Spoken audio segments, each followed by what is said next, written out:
जो हम लोग का टॉपिक्स है वो है वज्र गुणन विधि। दो रैखिक समीकरण युग्म दिया रहेगा और उसे हमें वज्र गुणन विधि द्वारा हल करना होगा, जिसको हम क्रॉस मल्टीप्लिकेशन मेथड भी कहते हैं। तो हमारा नेक्स्ट जो टॉपिक्स है दो चर वाला रैखिक समीकरण का, वो है वज्र गुणन विधि। वज्र गुणन विधि जिसे हम क्रॉस मल्टीप्लिकेशन विधि भी कहते हैं। अभी तक हम लोग दो चर वाले रैखिक समीकरण को हल करने के लिए बीजगणितीय विधि में सीखे थे।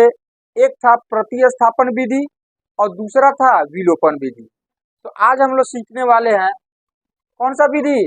वज्र गुणन विधि। मतलब अपने पास दो चर वाला रैखिक समीकरण युग्म इस तरह का दिया रहेगा, a1x plus b1y plus c1 बराबर 0 और दूसरा इक्वेशन हो जाएगा a2x plus b2y plus c2 बराबर 0। तो प्रतिस्थापन विधि में क्या होता था कि एक इक्वेशन से इसको हम इक्वेशन 1 मान लेते हैं और इसको इक्वेशन हम 2 मान लेते हैं। प्रतिस्थापन विधि में हम क्या करते थे कि किसी एक इक्वेशन से x का मान निकाल देते थे, उसको इक्वेशन 3 मान लेते थे और उस x का मान समीकरण 2 में रख करके y का मान क्या करते थे? निकाल लेते थे। पुनः y का मान किसी एक में रख करके जनरली हम लोग इक्वेशन 3 में रखते थे और वहां से हम लोग x का मान निकाल लेते थे। विलोपन विधि में क्या करते थे? किसी एक चर का गुणांक बराबर करते थे और उसके बाद से उस चर को विलुप्त करके और फिर वहां से दूसरे चर का मान क्या करते थे? ज्ञात कर लेते थे। तो विलोपन विधि में कुछ चीजों का हम लोग का ध्यान रखना था। वो चीजें क्या था कि या तो ये दोनों अचर, मतलब दोनों अचर को जनरली हम लोग बराबर के दूसरे साइड में भेजते थे। ठीक है। वज्र गुणन विधि में हम लोग क्या करेंगे? इक्वेशन में हमारा टोटल ये पद जो है ना बराबर की इधर 0 होना चाहिए, बाकी सबको हमको लेफ्ट साइड में भेज देना है। इस टाइप का आपको इक्वेशन रखना है, इस टाइप से। अब इसके बाद में हालांकि कुछ फॉर्मूला को ट्रिक हम बता देते हैं, लेकिन उस ट्रिक की जरूरत हमें क्वेश्चन को सॉल्व करने में नहीं पड़ेगा। चलो देख लेते हैं कि ट्रिक क्या चीज है। यहाँ पर हम x लिखेंगे। पहले आप चीजों को ट्रिक को समझो कैसे निकाला जाता है। तो इसके गुणांक से इसमें गुना कर देंगे, इसके गुणांक से इसमें गुना करके घटा वगैरह करके यहाँ से x और y का मान क्या करते हैं? निकालते हैं। तो सब चीजें आप जरूरत नहीं है।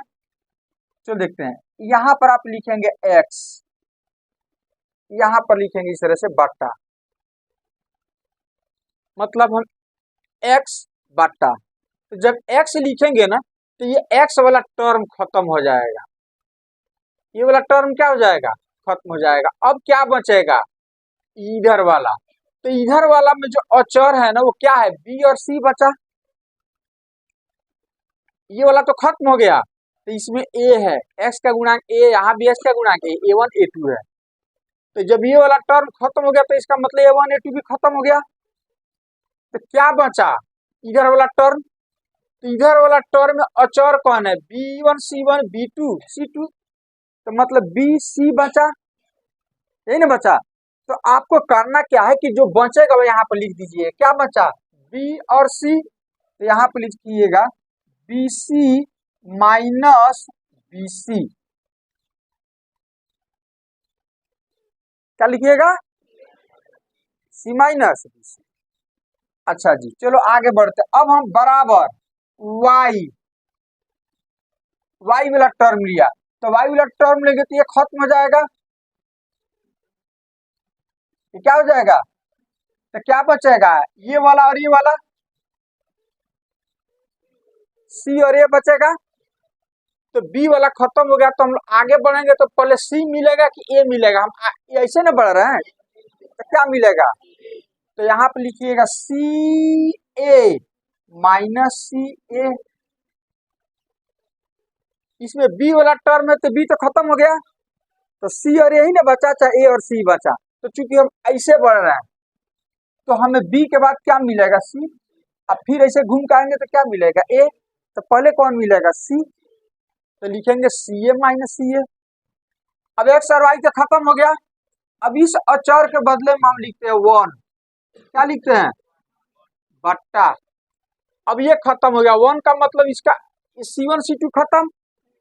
तो क्या बचेगा, ए बी। तो ऐसे घूम करके आएंगे तो क्या मिलेगा, ए। तो ए पहले लिखेंगे, बी बाद में लिखेंगे, तो हो जाएगा A B minus A B. अब यहाँ पर छोटा सा काम आपको कर देना है, यहाँ पर लिखना है एक, यहाँ पर लिखना है दो, नहीं यहाँ पर इसका उल्टा, यहाँ पर हो जाएगा दो, यहाँ पर हो जाएगा एक, 12 21। फिर वही काम है यहाँ पर, एक दो, दो एक, एक दो, दो एक। फिर से एक्स वाला टर्म, तो एक्स लिखेंगे तो एक्स वाला टर्म खत्म हो जाएगा। तो क्या बचेगा, बी सी। चर का हम इसमें मतलब नहीं, चर को हमें नेगलेक्ट कर देना है। तो क्या बचेगा इधर, अचर में बी और सी बचा, तो B C minus B C. एक दो, दो एक, 12 21।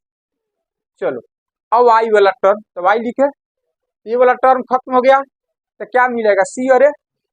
ए पहले लिखे कि सी लिखा, बस यही पर ध्यान देना है। तो ऐसे जाएंगे बी के बाद, ए के बाद बी, बी के बाद क्या मिलता है, सी। तो सी ने पहले लिखेंगे, तो सी ए माइनस सी ए। एक दो, दो एक। इसके बदले में क्या लिखेंगे, एक, नहीं। तो अब देखो, तो इस टर्म में क्या, सी वाला टर्म खत्म। तो सी के आगे तो हमको जाना नहीं है, तो फिर लौटेंगे तो क्या मिलेगा, ए और उसके बाद बी। तो ए बी माइनस। अब इसी से एक चीज हम डायरेक्ट एक्स का मान, तब अब इस तीनों बराबर है, यदि हम इतना बराबर इतना ले लें तो तीसरा तीसरी गुना करेंगे तो देखो यहाँ पर क्या हो जाएगा, ये जाकर इसमें गुना हो जाएगा, तो एक्स का मान हो जाएगा इतना बटा इतना। इसको भी आपको याद नहीं रखना, इस ट्रिक से आगे बढ़ते हैं हम लोग। एक तो हम इसके द्वारा हम मान निकाल सकते हैं और दूसरा हम इसके द्वारा मान निकाल सकते हैं। यहाँ पे एक्स लिखना, क्या लिखोगे, तो एक्स वाला टर्म में क्या मिलेगा, याद रखो एक्स वाला टर्म ए है तो गायब हो गया, तो B C minus B C नहीं मिलेगा। तो यहाँ पे लिखिएगा B C minus B C, और नीचे हमेशा लिखिएगा A B minus A B.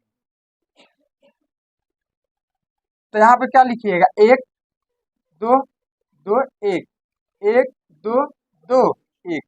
तो एक्स का मान, अब यहाँ से हम a1 के जगह पर b1 के जगह पर c1 के जगह पर सब दिया हुआ रहेगा, मान बैठा देंगे सर, आपका आ जाएगा। y का मान क्या होगा, तो y का मान देखो, तो y में कौन सी है, b वाला टर्म, तो b वाला तो खत्म हो जाएगा, क्या बचेगा, c और a। तो यहाँ पे लिखिएगा सी ए माइनस सी ए। अब बाटा तो A B minus A B तो रहेगा, एक दो, दो एक, एक दो, तो हो गया। इससे हम एक्स और वाई का मान क्या करेंगे, आई थिंक सबसे आसान तो यही विधि है, नहीं है, सबसे आसान विधि ये। तो इस विधि से हम, यदि एग्जाम में देता है कि वज्र गुणन विधि से हल करें तो इस विधि से हल करेंगे, नहीं कहता है तो आप किसी भी विधि से, मतलब प्रतिस्थापन, विलोपन या वज्र गुणन विधि, जिससे आपको अच्छा लगे उस विधि से क्या कर सकते हैं, हल कर सकते हैं। ठीक है।